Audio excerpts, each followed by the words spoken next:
Well, I feel like every time I come to Quartzsite, I film a lot of Quartzsite. I've been coming out to Quartzsite for a few years now, and let's just face it, I think I've filmed everywhere in Quartzsite.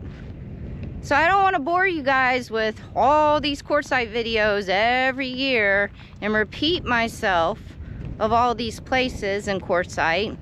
So today, I am heading out to Bouse, which is at the end of Plomosa Road. And Bouse is a cute little town. They have a grocery store there. Well, like a little tiny little grocery store. A little tiny grocery store with a butcher inside the store. And I hear they got some really good meat there. But it's also an old military town. And they've got like some military statues and stuff. So today's video, if you are into that military history and stuff like that, we'll sit down, grab your popcorn, and we're heading to Bouse. Hopefully this wind stops.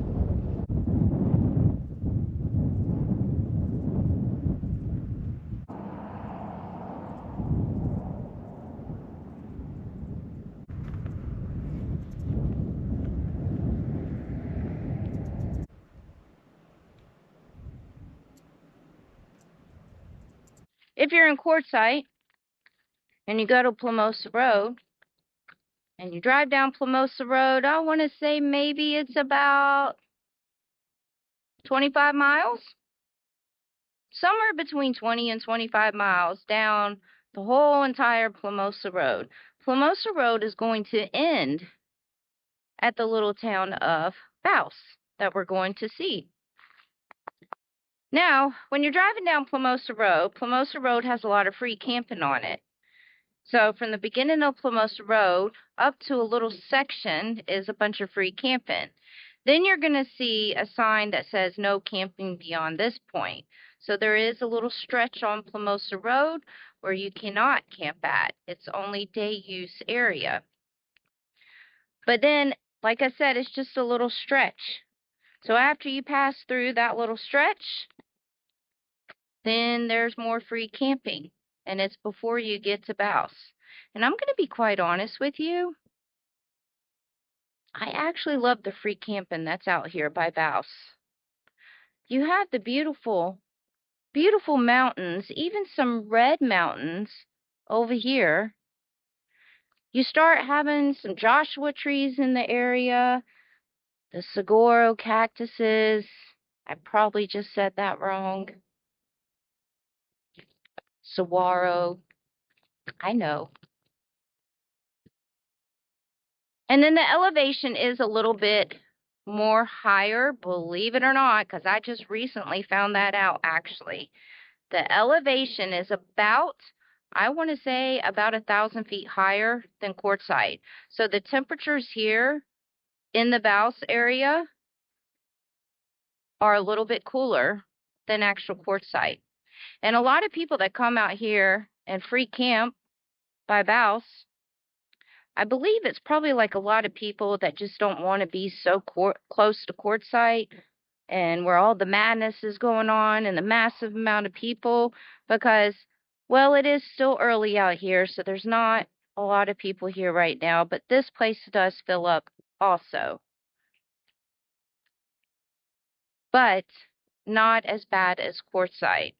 So if you don't mind making a drive into Quartzsite, that's about 30 minutes to get to Quartzsite, and you want to be away from all the madness and all the hundreds of thousands of people that come to Quartzsite, this would be the area to come to.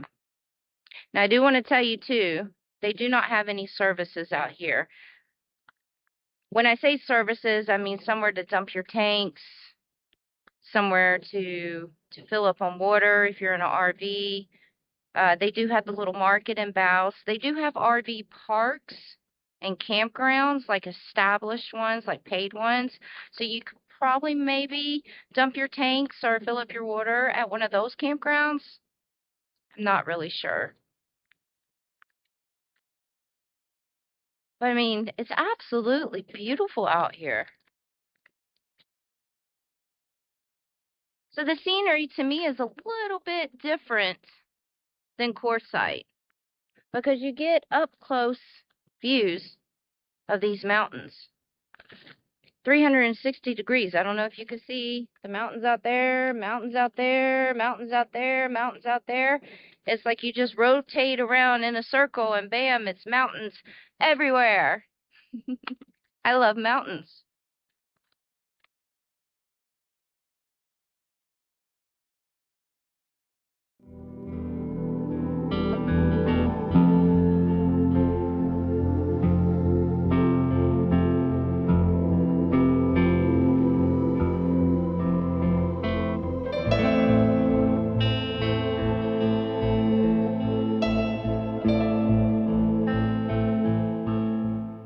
Well, just like most small towns, they're normally named after somebody. So this one is named after a guy named Thomas Bouse.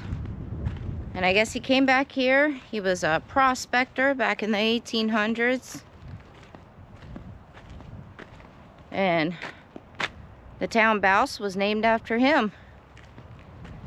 This was his, let me make sure I got this right. I gotta look at it first. I think this is remains of his house. I could have swore I saw something that said something about a swimming pool. So even people back in the 1800s, early 1900s, they had it right. They had swimming pools. Yeah, I don't see... I've got flip-flops on and we're in the desert, so I'm not about to be walking through bushes and everything. Because I'm not going to step on a snake again like I did that one time before.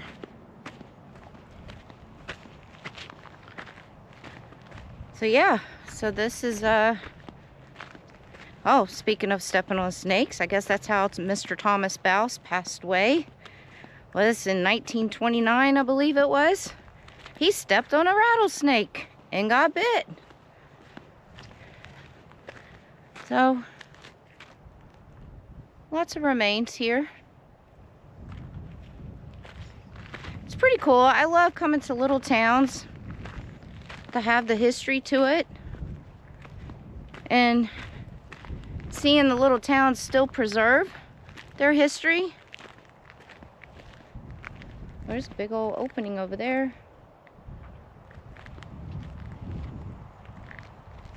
And this is one of those little towns.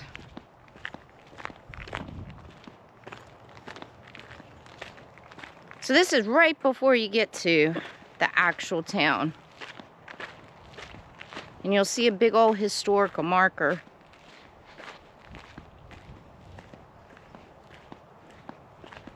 For this place. So now we're gonna head right on into Bouse. See what else we can find there.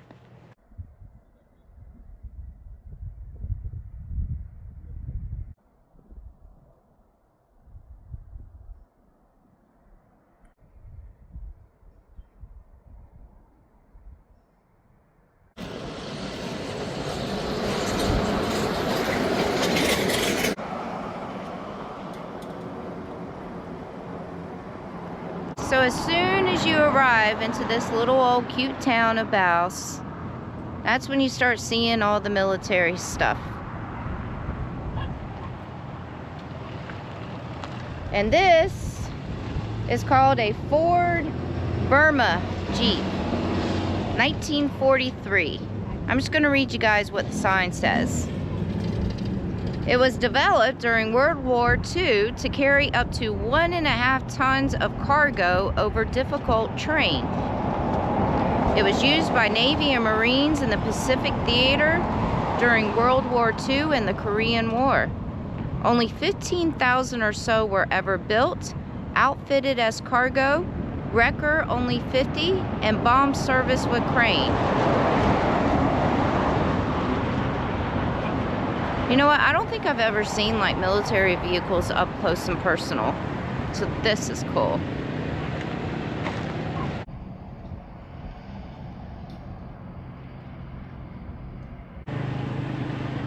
There's got bullet holes in the windows. So still the original windows. Look at that seat. Crazy. So crazy.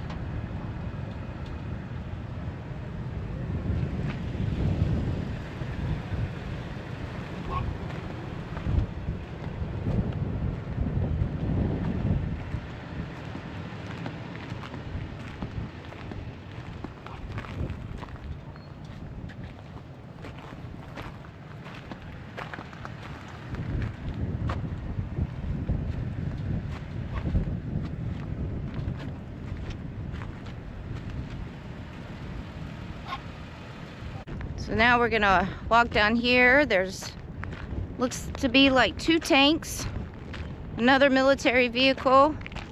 And they got a bunch of plaques. I guess that's what they're called. So we're gonna go see what those say. Porta potties.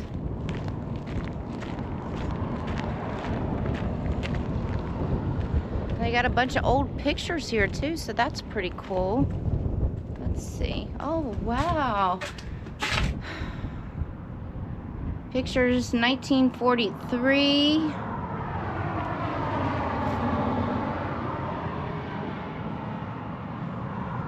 It's the only date I see right now is 1943.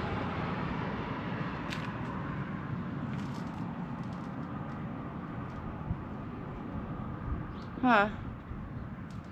So this is basically, this whole entire area is basically a tribute.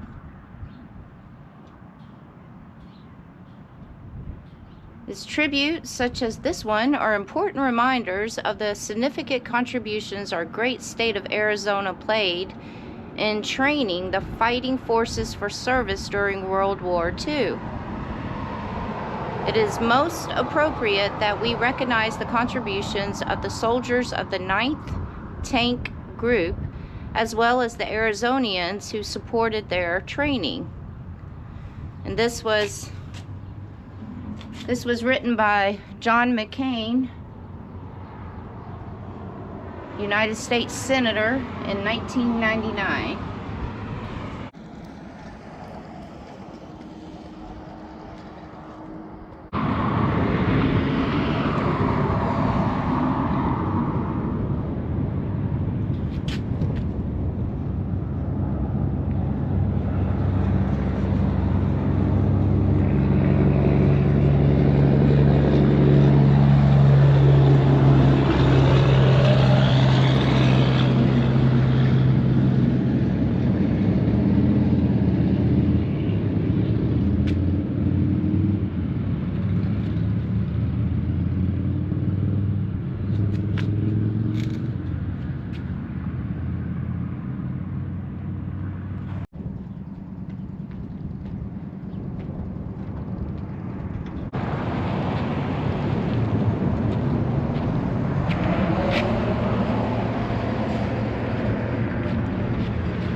I think it's pretty cool to be up close and personal to these magnificent, huge military vehicles. I mean, they look so much bigger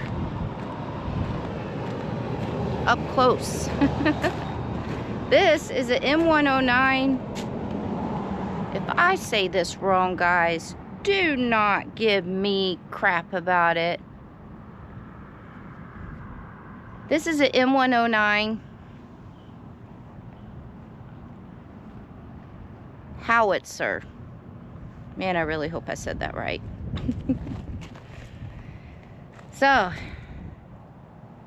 it's an American 155 mm self-propelled, first produced in 1963. It was most commonly used as an indirect fire support weapon for infantry divisions. Active in the desert west of Bouse in the 1964 joint exercise Desert Strike. If I did not pronounce howitzer correctly, I apologize.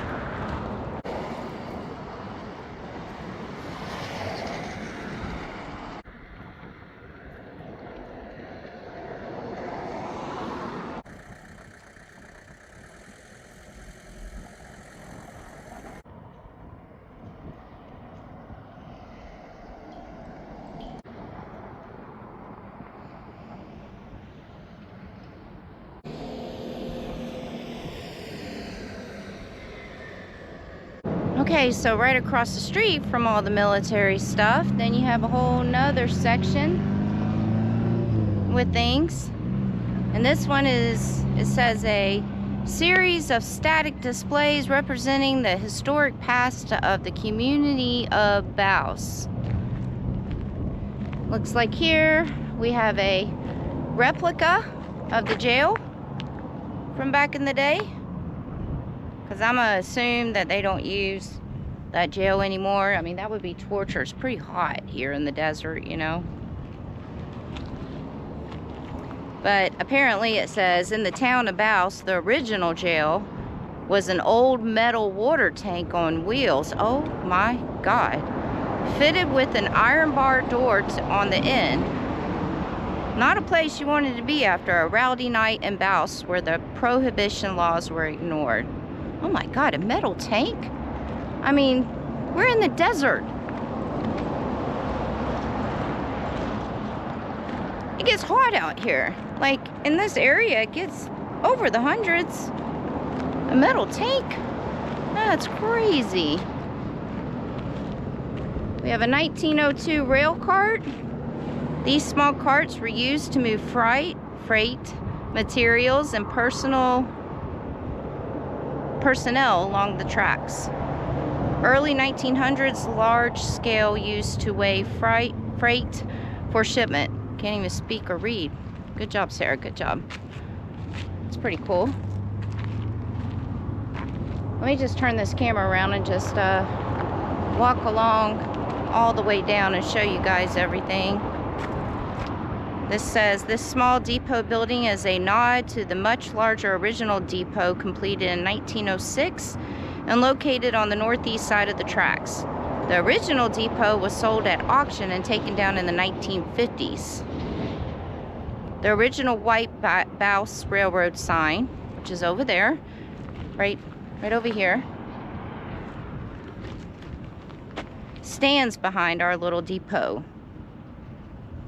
Alright, let's just, oh, it's so cute, and they have like the inside with an old typewriter and old stuff. We're just gonna walk down the road. How cute.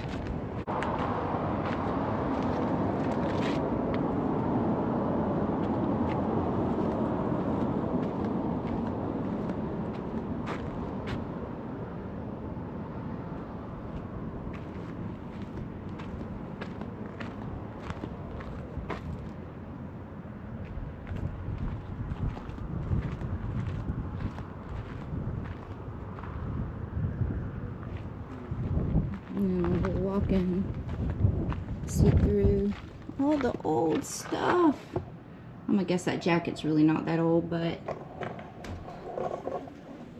look at the old typewriter, the old phone, Some of you kids don't even know about those foams right there. Oh, so cute. I love seeing the old stuff.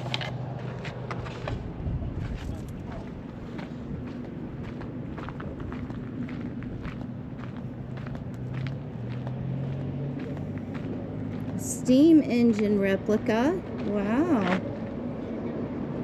The first steam engine into Bouse was in 1904, and it has served this area since. Wow.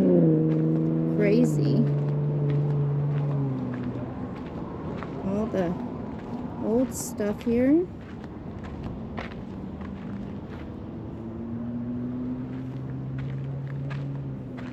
Sorry if I'm walking too fast for you guys, but you guys can always pause the video to see the things a little bit longer, or maybe zoom in to see things.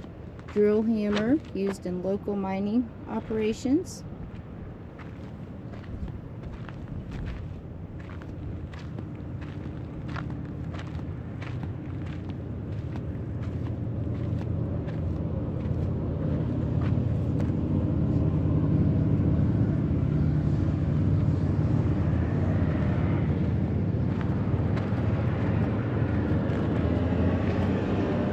'26 Caterpillar.